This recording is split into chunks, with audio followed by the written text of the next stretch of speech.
कृष्णगिरी गांव है जहां रुक्मावती की ये कथा सुनी जाती है, जहां आज कृष्णगिरी पद्मावती का मंदिर है। ये जगह बहुत समय पहले बिल्कुल उजाड़ और जंगल था और मुझे सपने में नाग दिखाई देते थे। क्या दिखाई देते थे? नाग। और नाग कहते थे कि तू आओ, तू मेरे पास आओ, तू मेरे पास आओ। तब मैं आप जैसा एक संसारी था, पैंट शर्ट पहन के आप जैसे घूमता था। मुझे लगा कि ये नाग क्यों बुला रहे हैं। एक दिन सपने में उस गांव का कॉलेज का पास का रास्ता और एक गली दिखा। मैं समझा ये कॉलेज के सामने कुछ है। फिर बाद में सपना आया कि इस जगह पर सुबह 10:30 बजे शुक्रवार को आना। जब मैं वहाँ गया तो वो गली के सामने 2 ताड़ वृक्ष दिखे। वहाँ सपने अनुसार ही प्रत्यक्ष 2 नाग नागिन बैठे थे। वो लेके मुझे उस गली में अंदर जाने लगे। करीब 1 किलोमीटर अंदर गया तो वो नाग नागिन एक सांप के बिल में घुस गए। अंदर एक बड़ा बिल था। मैं वहाँ खड़ा खड़ा सोचा कि यहाँ क्या बुलाया है, क्या कारण है। फिर उस दिन रात में सपना आया कि इधर ही वो मंदिर है पद्मावती का पुराना, जिस मंदिर में भगवती का स्थान था। उस जगह पर कुमकुम की बरसात होगी, जिस बरसात से मुझे मालूम पड़ेगा कि ये स्थान है।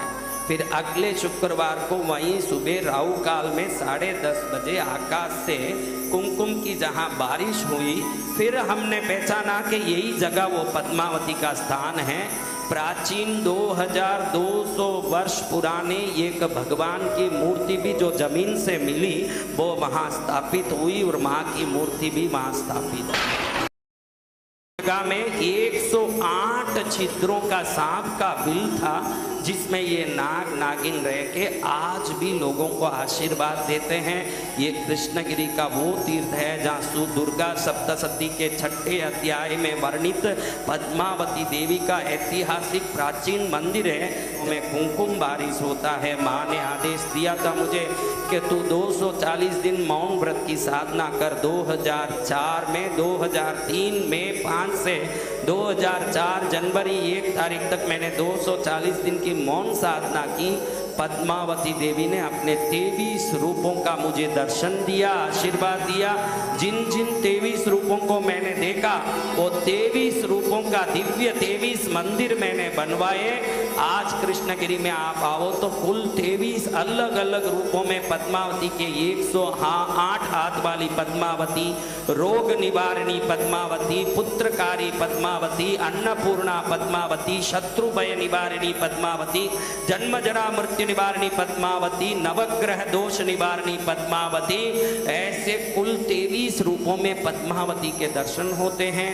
और आज वहाँ 421 फुट ऊंचा पार्श्वनाथ भगवान का दिव्य मंदिर का निर्माण करीब 2200 करोड़ रुपए के लागत में निर्माणाधीन है। बहुत बड़ा मंदिर बन रहा है। आपको सुन के आश्चर्य लगेगा कि ये पवित्र मंदिर कुछ ही समय में बनना शुरू हुआ। आज करीब 150 फुट से ज़्यादा ऊपर बन चुका है और बहुत जल्दी ही इसका निर्माण पूरा होगा ऐसे विश्वास कर रहे हैं। आज इस मंदिर के प्रांगण में कम से कम 40 नाग रहते हैं और इस मंदिर प्रांगण में रहे हुए नाग ने आज तक किसी को कोई नुकसान नहीं पहुंचाया। कोई भी आते हैं तो सबको इन नागों का आशीर्वाद मिलता है, कृपा मिलता है। नाग देवी पद्मावती ने मुझे आदेश दिया था कि मेरा बेटा भैरव है, तू काशी में जाके भैरव की साधना कर, फिर हिमालय जा, उधर तुझे सिद्धि मिलेगी। तो मैं 7 वर्ष काशी में मणिकर्णिका मशान घाट में मेरे गुरु रहते, उनके पास जाके मैंने साधना सीखी भैरव की और 7 वर्ष काशी में साधना किया। फिर हिमालय गया, वहाँ साधना की। माँ की भरपूर कृपा हुई। ये ऐसा दरबार बना, पैर दर्द, सिर दर्द, 40 वर्ष पुराना माइग्रेन हो, भूत प्रेत पिशाच हो, विश्व का एक ही ऐसा दरबार बना जहाँ कोई चीज़ देनी नहीं पड़ती, कोई इलाज करनी नहीं पड़ती, कोई मंत्र उच्चार करना नहीं पड़ता। सिर्फ दरबार में कोई पहुँच जाए वहीं ठीक हो जाए, ऐसा दरबार